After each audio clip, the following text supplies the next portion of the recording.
Welcome to the ADHD Women's Wellbeing Podcast. I'm Kate Moore-Youssef, your host, and if you've arrived here, there must be a reason. I'm guessing you're curious to learn more about improving your wellbeing alongside ADHD, or maybe looking for some advice or guidance to feel healthier and calmer. So, why start this podcast? I'm a wellbeing and lifestyle coach, EFT practitioner, mum to 4 kids, and I discovered my own ADHD alongside one of my daughters at the age of 40. And now, after supporting many other women just like me, and probably you, I feel there's a need for more emphasis on well-being and lifestyle help for women with ADHD. And through the podcast, I want to offer you new insights and perspectives to enable you to live your most fulfilled, calm and balanced life.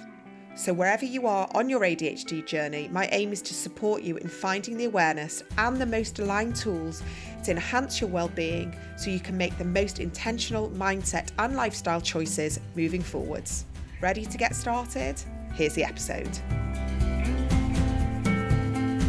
Hi everyone, welcome back to the ADHD Women's Wellbeing Podcast. I'm Kate Moore-Youssef, your host, and today I'm here with a new episode. Now, it is still a guest episode, but we are doing something slightly different today, and I'm bringing you a compilation of some of my best experts on a specific subject. And that specific subject is all about emotional regulation.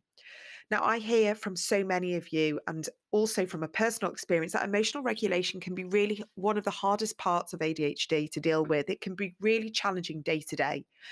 And I wanted to bring you this compilation episode because over the year almost of having the podcast, it's been talked and touched on in many different episodes. And the reason why emotional regulation for me feels so pertinent at the moment is that first of all, I hear that this is really one of the main areas where a lot of people are reaching out for help. And that is why I have created a private podcast series called Calmer Days. So you can call it a private podcast, or maybe it's an audio workshop series type thing.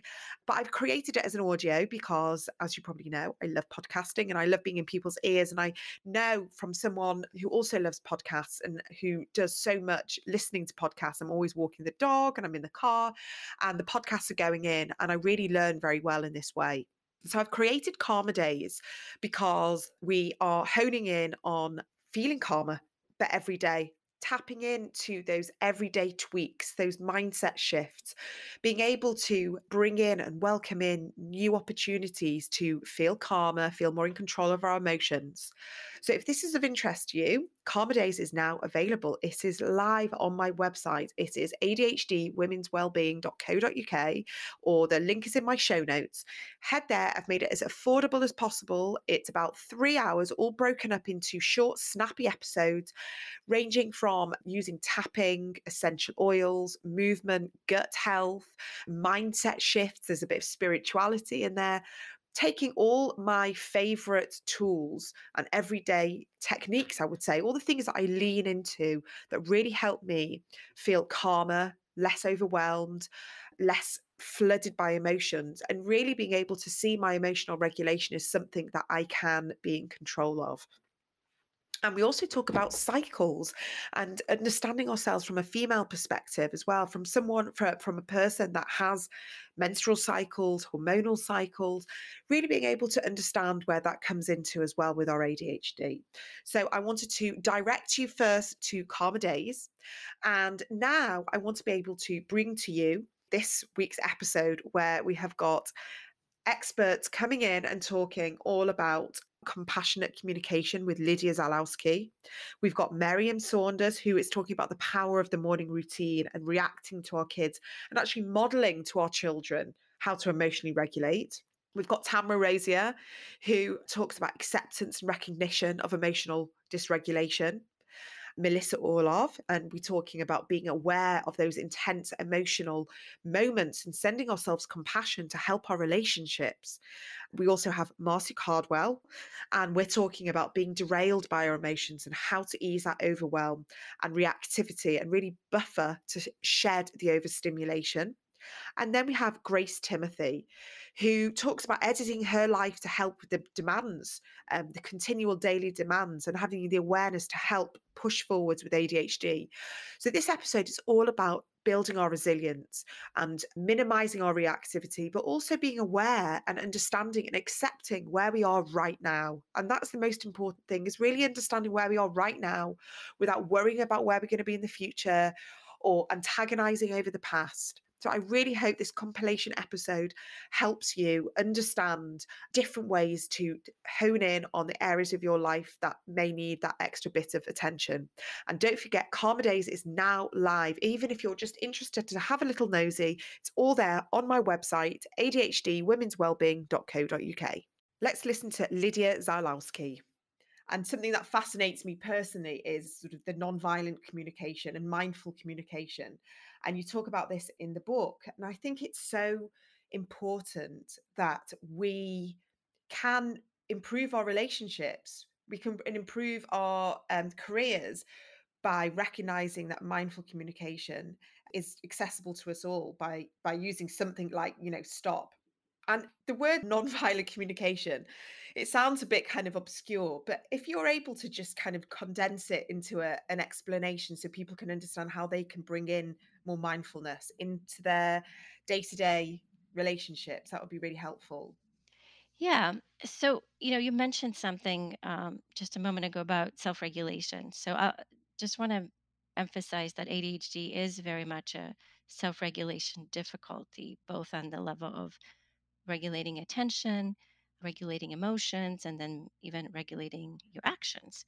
And so it really helps to bring some skills into that, self regulation skills. And you could think of mindfulness as self regulation skill, because that the awareness gives you those those moments of deciding, how can I meet myself a little differently.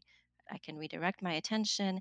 I can help my emotions to calm down a little bit, or at least I start acknowledging that I'm really, revved up, and then I can do something to bring down this sense of reactivity or stress that's present. And when you in the reactive place, you also communicate in ways that are maybe ways you don't want to afterwards. You can say things that you regret, you can say it in an unskillful way, you can, have maybe react with anger. It's easy to kind of let the emotions get out of hand and maybe the conversation get out of hand. So mindfulness kind of has two pieces to it. One of them is just really focusing on, where am I emotionally before I even start the conversation? Like, what are my assumptions or thoughts right now in this moment? Because if you coming to a conversation with an agenda, and sometimes it's like an angry agenda, or it may be, I have to correct this person, or it may be, or I have to make my point. Sometimes we forget to just create a space of listening and being open to understanding, what is it that I'm really feeling underneath maybe the anger, and what is it that is going on for the other person. So the nonviolent communication really came out of that understanding that oftentimes when there's a lot of emotion or conflict, people get derailed in their communication, and actually how they communicate make things worse. Oftentimes when there's a lot of emotion or conflict, there may be blaming, there may be kind of this reactive responding. And so the term of nonviolent communication came from that. And this is work by Dr. Marshall Rosenberg, who is a psychologist writing very much about the topic. And it's often referred to also as compassionate communication. So Mm. I actually prefer that term, Yeah, me too. compassionate or mindful communication. And I like it because there's a lot to it, but I like to simplify it by saying there's these few basic steps of how to start a conversation on something that is potentially difficult to talk about with Mm. someone, something that maybe you bicker about or have conflict about. And it's not a natural way to start conversing. So sometimes it helps to maybe write it out first for Mhm. yourself before you do. So the first step of that is to try to state the problem, or the situation in a non-judgmental way.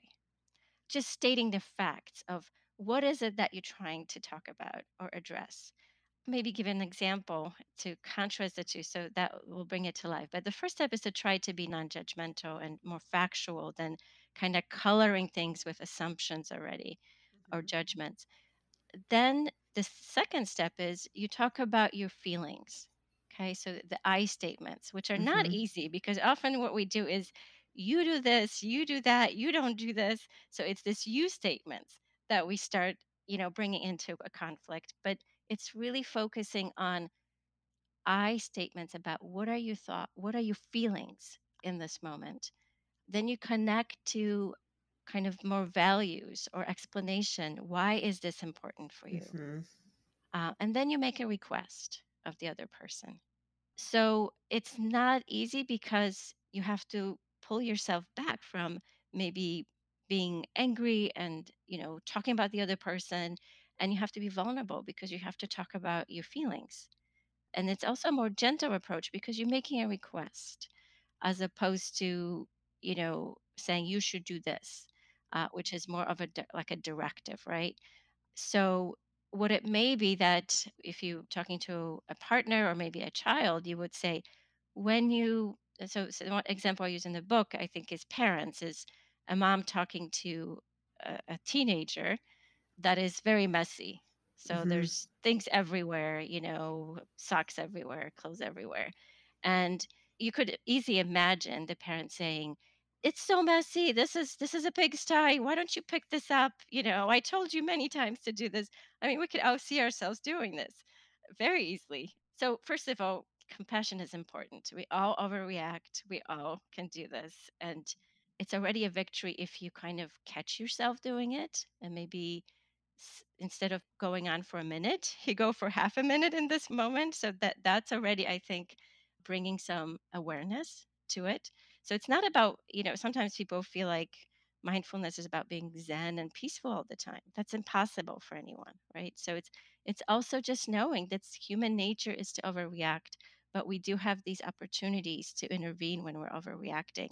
And then it gets easier as you keep practicing it to, instead of overreacting, you notice the urge to maybe yell at your Mhm. teenager, and then you say, okay, how can I approach this a little differently? So, all right, what's this nonviolent steps, right? Or compassionate way to approach this? So you may say to your teenager, when I see all your stuff in the living room and in your bedroom on the floor, right? So it's you're trying to say the facts. Like, what is it? When your things are all over the place in our house, I feel anxious, right? I feel stressed. So you're talking about yourself. And then you say, it's because clutter and mess really affects me. And it's really important for me to have some sense of order in our home. And then you go to the request. Could you pay attention to this? And could you pick up your stuff right now to help me with this? So when you approach people like this, your chances of them responding in a way that's understanding and willing to respond in the way you asking them to do are higher. It's not a guarantee. You're not controlling the situation by doing this, but what you're doing is you setting up the conversation in a way that the other person is less defensive, Yeah. right? Yeah. And instead of making them more reactive, you're also helping them be less reactive and more thoughtful and come at you in a little bit different way. Another example is maybe a couple and husband always drives too fast, and so his wife always says, "You drive too fast. This is you're gonna get a ticket. You're gonna do this." So it's this reactive mode. But if you were to say, honey, it scares me that when you drive this fast. So again, it's a shift to more about how you're feeling, coming a little bit more from vulnerability, Mhm. um, can really change the energy between people. Mm. Absolutely. It's that vulnerability and removing the blame, isn't it? Which, like you say, is removing that volatility in the conversation and hopefully bringing in the connectiveness and also this heartfulness, which you talk about. Because so much of what we're talking about with mindfulness is about self-compassion, forgiveness, acceptance, loving kindness, like all these words that just feel really good to hear and good to experience. And so that can have such a big impact on our stress, our self regulation, our attention, our focus, our sleep. And it can be such a big area of our life if we bring it in different capacities. And this non judgment as well, which I think is huge, because I think if we are learning to not judge ourselves and not criticize ourselves, then in turn stops us from doing that to other people, which I guess is part of this sort of the mindful communication that we're talking about, because we're removing that blame from them and showing them what it's like to show that vulnerability, but then allowing things to change in a sort of more forgiving way, would you say? And that can come to us as well. Yeah, I think in general, it's approaching the other person with more compassion, more forgiveness, just more less anger and assumptions. This whole process is easier if we start with ourselves. If we start practicing with ourselves to create that non judgmental space or compassionate space. And growing up with ADHD, whether you know it or not, whether you diagnose later in life or not, can mean that people are seeing you differently or they're judging you or there's certain expectations that you're not meeting so you judging yourself. So a lot of people grow up with that inner critic or that this voice inside that tells you to shape up, to do more. I know a lot of women compensate by perfectionism. So there is that, I have to do it perfect in order not to be seen as a failure or not, so there's this kind of maybe this compensation, whether it's this critical voice or this sense, the shoulds, you should do this, you should do it that way, that that can be really harsh in the end. You can be really harsh with yourself and then judge yourself if you're not meeting some sort of standard and feel really awful about yourself and feel like you're a failure. So, I mean, we do know that your self concept can be affected by ADHD. There may be more self doubt when you grow up with ADHD. So, it's just so important to kind of wonder about that. How do I relate to myself? What is my relationship with myself? How do I respond to myself in the moments of suffering or difficulty? And that's what self-compassion is about, is how you meet yourself in the moment of difficulty. And now here's Merriam Saunders. I know that you use a lot of mindfulness, or you teach mindfulness. How does that blend with your parenting behavior? Do you work with mindfulness for the child or for the adult? For the adult, yeah. I mean, it would be fantastic to also be able to bring that awareness to children. It's a little more difficult, because if they had the ability to be that self-aware in the moment, then they might not have those impulsive behaviors, right? But it's all about that pause before acting, that we're working to expand with children.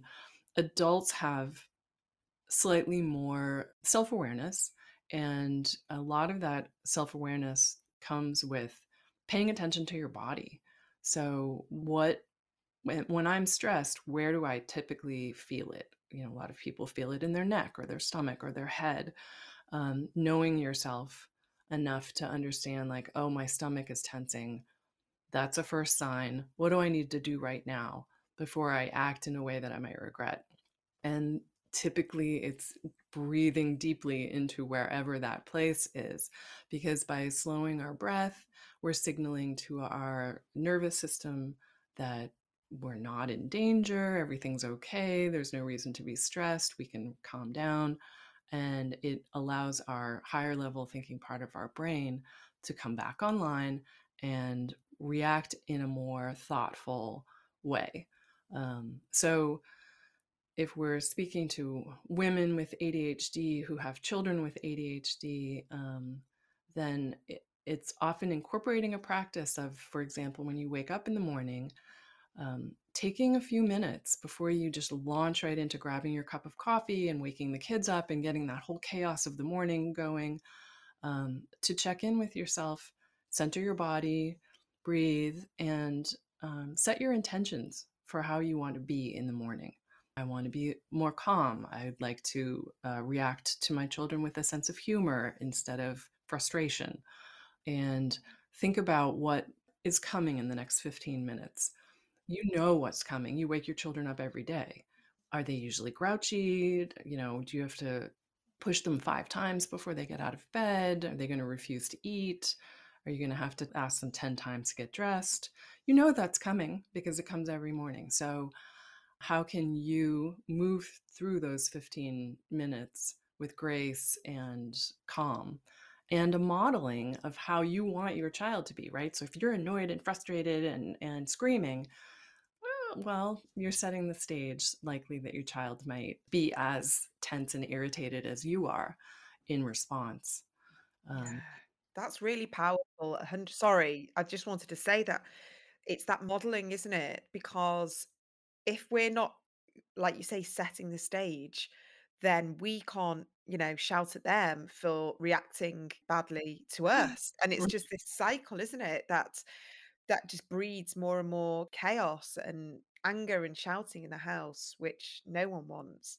Yes. Then at the end of the day, right, when you know the children are coming home from school, it's the same sort of giving yourself a moment to pause and reflect on the transition you're about to make. You're about to go from whatever you were doing with work or your alone time to having to now manage this herd of cats that's about to come into your home and probably not respond in the way that you're hopeful. I don't know if it's just women with ADHD or all people, but I feel like we're eternally optimistic that somehow we think today's going to be different. Today, my children are going to be angels and it's all going to work the way it works for Betty down the street, whose children are perfect. And invariably, we get the same thing we got yesterday because we're reacting the same way we reacted yesterday. And our children have ADHD and they can't really just suddenly be different. So it's again, a breathing and a setting the intention for, all right, I'm pretty sure I know how this afternoon is going to go. How do I want to move through this? What can I put in place so that it might go a little bit better? Yeah. What you said just earlier about noticing the feelings in your body, that's been for me like one of the biggest game changers. I'm an EFT practitioner, and that's always been something that I go to straight away is like the feeling in your body. And I know that I'm so finely tuned into those feelings in my body and my nervous system because I can feel it flare up straight away. And something little like the first thing you do when you wake up and you check your phone and you notice that you've got 15 WhatsApp messages and Instagram's going off and mail and all of that. My nervous system just goes whoosh, like Right. switches onto like high drive, like on high alert. And that has a direct impact exactly on our morning, just for that motion of checking my phone before I do anything.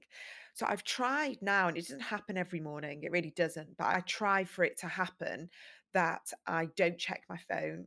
And I actually do a little bit of preventative tapping or breathing. So the first thing I do when I wake up is just do 3 or 4 minutes of breath work and tapping at the same time. So it's almost like it's balancing my nervous system before it gets out of whack. And Yes. I've found that really, really helpful. And what's funny is that I've got two teenagers and I've got two younger kids. So my teenagers are those kids where thankfully my husband's an early bird and he gets my older kids up and he does the kind of up, down, getting them out of bed. And then my little one's already awake and they come into my bedroom and they see me doing my breath work and my tapping. And they kind of just know now, they just walk out the room. Now, mummy's doing a funny tapping, mummy's doing a breathing, and they just kind of see it. And I'm not hiding it from them because, at least one of them's got ADHD, and I'd be very surprised if the other one doesn't have something, with that. So I want them to see how important it is to regulate your nervous system, especially as a woman with ADHD. I see that one of the biggest things that my clients come to me is sort of emotional regulation, nervous system, feeling calm, feeling balanced, wanting to feel like they are in control of their emotions. And for me, if they want to think that I'm a bit crazy, but they'll remember, I hope, when they're teenagers, oh, I remember when mum used to do this thing. Maybe, now I'm ready to hear it. Now they're not, but maybe one day they will, and something will just stick. I think what we could model here is one day our kids are going to be adults as well and parents, and they're going to remember what we did in the morning. And if we screamed or actually mum was calm, maybe I can try and, do that. Let's hear from Tamara Rosier. But maybe we could just go back to the prefrontal cortex butler, because I really like this analogy of how you explain what this is. And so you don't have to go into the whole sort of neuroscience, but if you could give us a little snapshot of what you mean by the butler and what we're missing, I guess, in a bit of our brain. Yeah, it's funny. The first time I used this metaphor, I was talking to, I think she was around 9 years old, and I was trying to explain ADHD to her because she's a smart 9-year-old girl. And so I said to her, I bet you see this, mommy. Her mommy didn't have ADHD, and I said, in your mommy's brain, she has this butler. So the child and I started to play like what we thought a butler might think. And by the way, let's be clear, neither of us have a butler. We just have watched enough TV, maybe BBC kind of TV, to tell us what we think a butler is. Yeah. But in my little head, I think a butler is just kind of attending to me to say, excuse me, your AirPods are on the counter. Or, don't worry, ma'am, I'm going to get your AirPods back. You'll just need to wait a moment. It's this calming voice that is directing my attention and directing my emotions. And it's a very calm voice. And so with this child, we were pretending to, what the mommy's butler sounded like. And the child was absolutely hilarious. She's like, I said, so what do you think your mom's butler says? Don't worry, she's going to remember to put her bike away. And so the butler says this. And as you guessed this, and your listeners guessed, we don't have a butler. I say mine really left town and is not ever returning. And so we have the version of an angry neighbor. And if you would imagine, again, taken from TV, I watched too much TV as a child in the 70s and 80s. But if you could imagine this curmudgeon of a human and just standing on the property line, screaming over to you, shaking his shoe, saying, why I, and threatening to throw his shoe at you. He's doing obscene gestures, I'm sure. And all of this is to try to get you to behave. And so when we have ADHD, the angry neighbor is really kind of how our emotions work to try to get us to behave. Does the angry neighbor technique work? Of course not. Does every ADHD person I've ever known try to use it? Yes. And that's just because that's how our brain is set up. I think it's important what you're saying is that I speak to a lot of my clients about just diary management of trying to stay off that red zone and being really conscious and intentional with the amount of meetings you book in, what you commit to, your boundaries. If you've got a buffer, I'm a huge fan of like buffers between meetings. I've got time to eat, have a walk around, do some breath work. Oh, I love that. I love that because that's what we compromise. We compromise who we really want to be. Like, we don't want to be that crazy screaming mom in the parking lot, right? We don't want to be that person. And so it takes a lot of planning to be that person.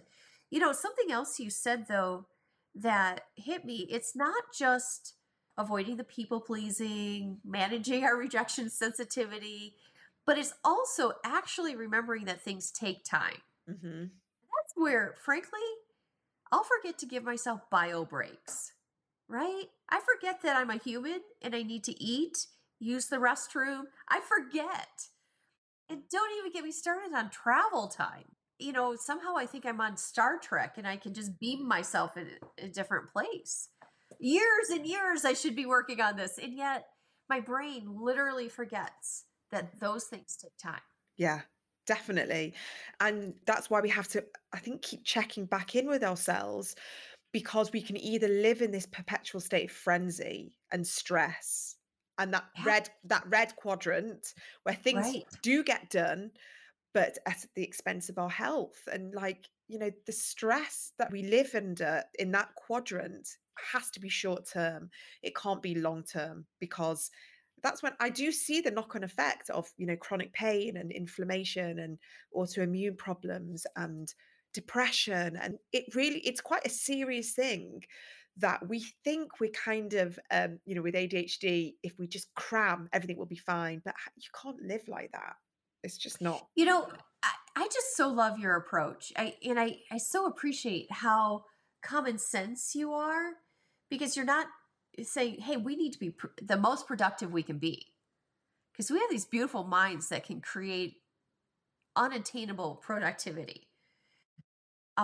But you're also, and this is where I really appreciate, you're accepting ADHD and not saying, hey, I want to always be careful with my clients to say, this is not a gift. ADHD is a harder way to live in our modern world. And every day, when I do interviews, I work with people who aren't ADHD professionals like yourself, who are like, yes, but Tamara, doesn't ADHD have strengths? And I say, we only have strengths when we're really managing the weaknesses. And that takes a lot of work, and it's exhausting. And so imagine a superpower that you could use for 20 seconds a day and then had to take 2 days to restore that power. That's how exhausting it is. Yeah. So I love that you're approaching this like, yes, let's admit we have ADHD. Let's also say that it's harder to be us in a modern world. Yeah. And that's 100%, that is the approach, because I think that's the acceptance I've had to come to through lots of convoluted ways of not quite knowing until I got my diagnosis. But I think that's when I've definitely leaned into well-being and changing my lifestyle and managing my lifestyle and making that a daily choice. Because yes, I have great aspirations and ambitions, but do I want that to be at the detriment to my health and my family? For me, no. There's many women I speak to who've actively chosen not to have children, who have actively chased their professional career, and that's been of huge importance and worth to them. But they still have the same level of exhaustion because it's not sustainable. Exactly. And I wish I could turn around and say, yes, of course, you can do it and you can be that person. But something inevitably has to give. And I do see it with ADHD women that it is often our emotional well-being or mental health. And now here's Melissa Orlov. And so that's a really important thing for couples to understand. It's about learning how to correctly interpret the ADHD. It's learning how to manage the ADHD so that you can be a dependable enough partner in that relationship, as is, as both people define it. But it's also about the non-ADHD partners, male or female, learning about what the symptoms mean, how they manifest, and how to respond. So in the situation I just gave, if you respond to your partner by chasing after them or being angry with them or whatever, you're going to have a certain kind of struggle. If you instead respond to them and say, gee, you seem particularly distracted this week and I'm feeling a little bit lonely as a result, let's go on a date. That's a very different interaction and a very different outcome. So some of this is having more nuance in terms of how both of you respond to it. And that includes things you mentioned, finding out about ADHD as an adult. It includes things like grieving together over the fact that you've just spent 15 or 20 years in a situation where you didn't know any better than to respond in those very kludgy, sort of very human nature ways, and that you've lost a lot of time. Maybe most of your kids' childhoods where you were fighting or something when you could have had a much more harmonious relationship. Being able to grieve together about that is one part of the healing process. Yeah, that's so powerful, isn't it? To be able to do that together and for them to be able to acknowledge, there's other big challenges that can have huge impacts on a relationship, such as addiction, eating, disordered eating, impulsive behavior, RSD, rejection sensitivity dysphoria. I think for me is quite a big one, because I can see something, I can look into something and really kind of like, oh my goodness, like, why has he done that? Or why has he spoken to me like that? Or why has he reacted like that? And he's just like, I don't even know what you're talking about. And even with all the awareness that I have, and I work on this like every day, I now can spot the RSD. So it's sort of like more distanced, but it doesn't take away that pain I feel at that time when I think he's not treated me nicely or spoken to me nicely, or he's walked out the room while I'm still talking, which is, he has a tendency to do. And so it's interesting that I think awareness is so key and so helpful, but we also have to give ourselves compassion that we still will have these tendencies. And again, addiction is something that I've seen in my family. That's ADHD related. And I know the impact that can have on families and relationships. And to live with that as someone that doesn't have ADHD, is very hard. But I wonder, as people are listening to this, if they can give themselves that compassion and family members, because we see generational patterns emerging, don't we? I think when we get our ADHD diagnosis and all of a sudden we realize it's genetic, and maybe we've seen a parent or a grandparent or a sibling, and all of a sudden we piece together all the things. And I wonder now that more adults are getting diagnoses later on in life, if this is our opportunity to break these patterns, these cycles that we've seen over and over in our families. Is that something that you ever talk about or see in your practice? Yeah. I mean, it is hereditary. In fact, it's more hereditary than people realize. It's sort of along the same dimensions as hair color. So very hereditary. When I run into a couple, I say, okay, so whose parents, and because the parents almost always had undiagnosed ADHD issues, they had the classic, often had the classic struggles, or they had a very disorganized life, including often low levels of attachment because of the distractibility. And so there's not this role model of sort of what a healthy relationship looks like that the partner brings in, which doesn't mean the non-ADHD partner doesn't have similar issues. You don't have to have ADHD to have an alcoholic in the family or something else like that. But yeah, there are these generational things. You do have the opportunity to change the way things go. I would say one of the most important thing, there are a couple of different patterns that are particularly important. One of them is dealing with the dysregulation that you're talking about. So if you think of the ADHD brain as a reward focused brain, in other words, the chemistry of that brain seeks satisfaction for things that feel rewarding. And that's one of the reasons why you have addiction issues and compulsive disorders and things like that. It's also extremely highly emotional. And as I went to a conference at one point, the keynote speaker was talking about how the ADHD brain is wired to create huge amounts of emotional content and has very weak brakes on that content. Ned Hallowell talks about it as a race car brain and bicycle brakes. It's very much like that. That can be extremely destabilizing for both partners. You bring up how painful it is for you to have these feelings when you're in those highly charged emotional moments. And you go to them, if you're like most other people with ADHD, very, very quickly and intensely. You feel those things, that pain intensely. And if you associate that with your partner, then things can go south pretty fast. You start to want to avoid your partner because as a reward focused brain, you avoid things that don't feel good. And so that people can run into that. The other thing that I see a lot is a quick move to rage. So this is another part of rage or defensiveness. This is another part of that emotional dysregulation. And so the non-ADHD partner ends up sort of walking on eggshells all the time because they don't know what's going to set you off. And so they self-edit. They end up sort of saying, well, okay, if I talk about this, my partner's maybe going to get enraged, so I'm not going to talk about that. But then they don't end up getting out of the relationship what they want to get. Mm-hmm.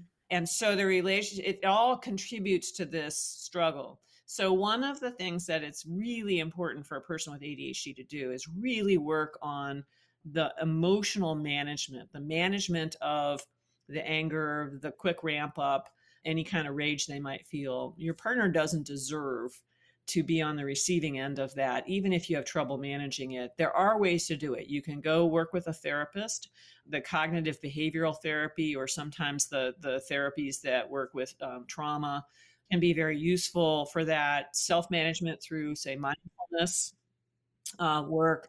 Exercise is a great mood stabilizer. You can set up verbal cues with your partner on if you start to look as if you're about to get enraged, like if you start to get really irritable or something and you're starting, your voice is changing tenor and you're getting really agitated, you can have a verbal cue in place, which allows the two of you to get separated from each other in terms of distance, physical distance, so that you don't say things that you regret or get any further revved up. There are lots of things you can do, and it's a huge priority for couples to start to manage the emotional extremities of the relationship for both partners. Now let's hear from Marty Caldwell. So, for example, my husband has ADHD. He finds my dog's bark absolutely like the worst thing ever, right? I don't like it, but it doesn't bug me that much, and he doesn't bark that often. But he barks when you come in the house. And we've tried a couple different things. We can't get the dog to stop barking when we come in the house. But one of the things that we do is that I go in first. He barks while I'm in the house, and my husband's, getting stuff out of the car, and he's gotten all his barks out by the time my husband gets in, right? And so there's just kind of, this is one of the things that can get his levels up to kind of I'm about to burst range. Yeah. And if God forbid he comes in, the dog is barking, and then the kids start fighting, Yeah. It's the end. And so if you can kind of separate from it. And so there are a variety of ways that you can do this, right? You can, if noises are something that's really big, you can wear earplugs, and there are lots of earplugs that don't drown everything out, right? That just kind of make it a little bit more mild. Blue light glasses. There are so many different strategies for kind of dampening down this overstimulation, tagless shirts, all these things. If we can kind of lower that overstimulation, it can make it a lot more manageable. And of course, we can't take them all away, but if you can take the ones that you can away, then that overall level is lower. And then the ones that you can't take away, if you actually turn towards them and see what they are, and rather than trying to kind of ignore them and turn away from them, then you're more able to actually affect some change rather than it just kind of constantly coming at you. Yeah.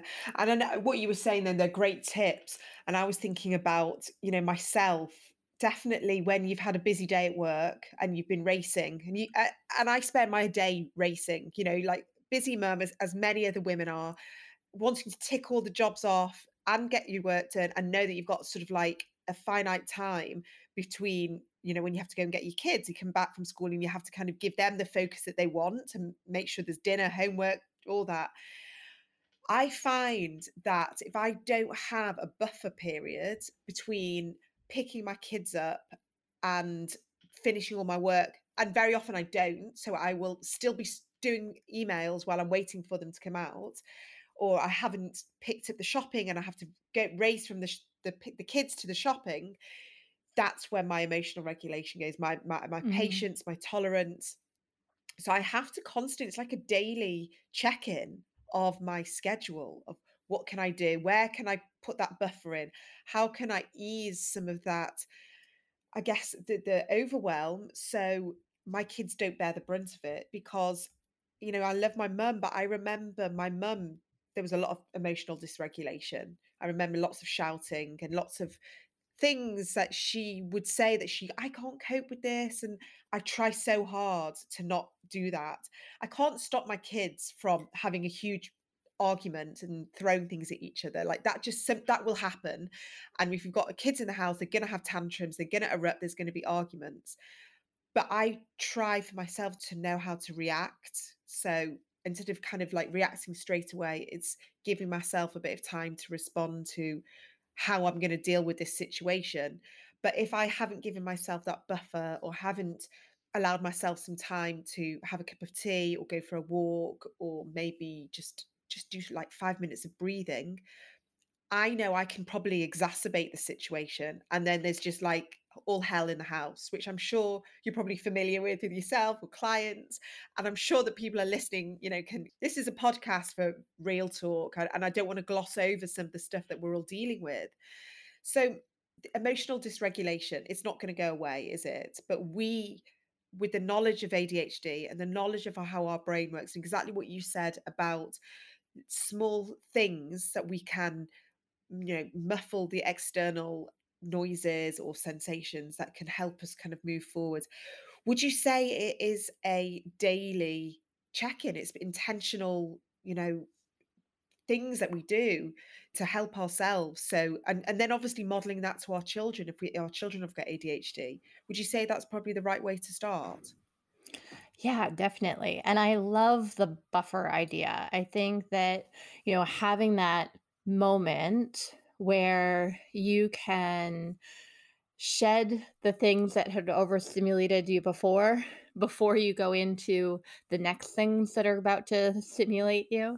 Um, it's such a brilliant idea. And I think we all need to do that in between things, right? That so often that is the tendency of moms. We go one thing to the next thing to the next thing to the next thing because we have 5 million things to do. And that ends up leaving us kind of breathless and things pile up. They're most likely to explode at home, right? Where we don't have as many kind of social barriers to kind of keep things tamped down. Um, and of course, and this is kind of what you're talking about in the beginning of kind of how emotions kind of derail us, right? That that in those instances, like at home, for a lot of us, that's our top priority, right? Like we want to be the best moms we could possibly be. We want to be the best wives we can possibly be. And that's our value. And yet, because it's kind of the comfortable space, because it doesn't have quite the pressures involved, that's where kind of the explosions happen. That's where, we take from, basically. Mm. And finally, we have Grace Timothy. And then I think, honestly, like I just learnt to mask. There have been certain times where the demands have stacked up. So I had a really hardcore job in my early 20s, and that really kind of was the undoing and unraveling of me for a while. But I was also very responsive to those feelings of threat. So I eventually worked out how to go freelance, which was a game changer for me. So much happier. When I had my daughter, we moved quite close to my family, and that changed our whole kind of living environment for the better. I've sort of, without knowing what was going on, I knew that I needed a lot of time on my own. I knew that I was probably half extrovert, half introvert, that needed a lot of recalibrating time. I have a really, really exceptionally patient partner who sort of has seen me through a lot of those moments. And I think it's only now that I'm looking back and thinking it was those demands that were placed on me. And I've luckily managed to edit life so that the demands aren't as kind of all consuming now. So, I mean, also I'm older. I get like where I am in my career is that I understand how things work, and I'm not constantly fueled by fear of fucking it all up kind of thing. So I think I'm surviving better in that respect. But I'm also very aware of how things change hormonally. So if I'm probably heading towards perimenopause fairly soon. And I'm aware that that can reshift things. I think, when my daughter leaves home, that will be a big shift. I think, when I sometimes look at taking on certain jobs and roles, I completely rethink it with this new awareness. So at the moment, I feel like I'm walking a fine line between being too cautious with the ADHD in the back of my mind and trying to kind of forge forward and be brave and do things that I probably wouldn't have done before. So it's a funny old time, really, but I'm also incredibly lucky that it went this direction, that I was supported by so many different structures around me, like my family, even like work, schools, all of those things were very supportive. And I think being a white, middle class, I suppose, person from a certain amount of privilege meant that I was sort of protected from a lot of the outcomes that I think other people with ADHD have experienced. So yeah, happy days that I've got to this point and I still feel all right. And I think the anxiety and all those other sort of comorbidities that I've had in the past, I've reached a point where those aren't an issue at the moment, but I'm very aware that they could be in the future. So I think, yeah, it's just all about awareness really and being careful. Yeah, listen, I resonate so much with so much of what you said then. And I had like huge amount of guilt for having those privileges. You know, that's only just accepted. And beforehand, I felt so guilty for having the privilege of having a supportive husband, being able to pay for a private diagnosis, like so many things that have led to an easier way of life for me. That was on my mind all the time as well, just, you know, having the guilt. And I think as we get older, you're right, we do start knowing what's good for us and what's not good for us. But sometimes we can be a little bit too cautious. I was talking about this with some clients the other day, and it was about this like limited potential that we put that on ourselves. Like we know we've got all this potential, but then sometimes our limitations feel so strong that they override our potential. So we kind of know that we're very easily overwhelmed, that, you know, we can burn out really quickly, we get exhausted, that we always need to decompress. And that aggravates us more because we want to achieve things, we want to be productive, and we're ambitious with, you know, our careers, and we want to keep going. And then we're always like, it feels like we're always sort of hitting a bit of a, you know, a wall because we maybe preempt our wellness now. We kind of know what's ahead. We've been there. We've done the burnout a few times. So sometimes it can feel just exhausting in that place, just being in that cycle of like, well, if I take that job and I do that thing, is that going to exhaust me? Is that going to overwhelm me? And sometimes we have to make that leap and do the thing that's going to light us up and fulfill us and do all the things that we want to do. But maybe with just a slightly different awareness of, yeah, we can do the thing we want to do, but, you know, instead of working full time in an office, can I do like 1 day at home, 2 days at home? Can I make sure that I'm not working the whole day and I do like I don't know, you know, there's so many different things. And I think when we just reframe and we get a different perspective, that it's okay to want to do all the things, but also recognize that our energy is hugely important. And, you know, you mentioned at the beginning of your career that was kind of like the unraveling. So I think it's lots of tinkering and rebalancing all the time, different periods of our life, like you say, hormonally, different periods when our kids are different ages, our career, you know, we're having busy times, less busy time, and not giving ourselves a hard time for it, not sort of judging ourselves for the choices that we're making that feel right at the time. So that's today's episode done. Did what we talk about resonate with you? I really hope you found some takeaways that may inspire you to make some small changes that enhance your daily life. And if you did find this episode insightful, please do consider sharing it. Knowledge and awareness is power, especially with ADHD. You can also head over to the show's Instagram page, which is ADHD Women's Wellbeing Pod, and join the community that's waiting for you there. And if this episode really did strike a chord, please do consider leaving us a review to enable more people who need to hear these conversations find the show. Thanks so much for joining me today, and see you next time.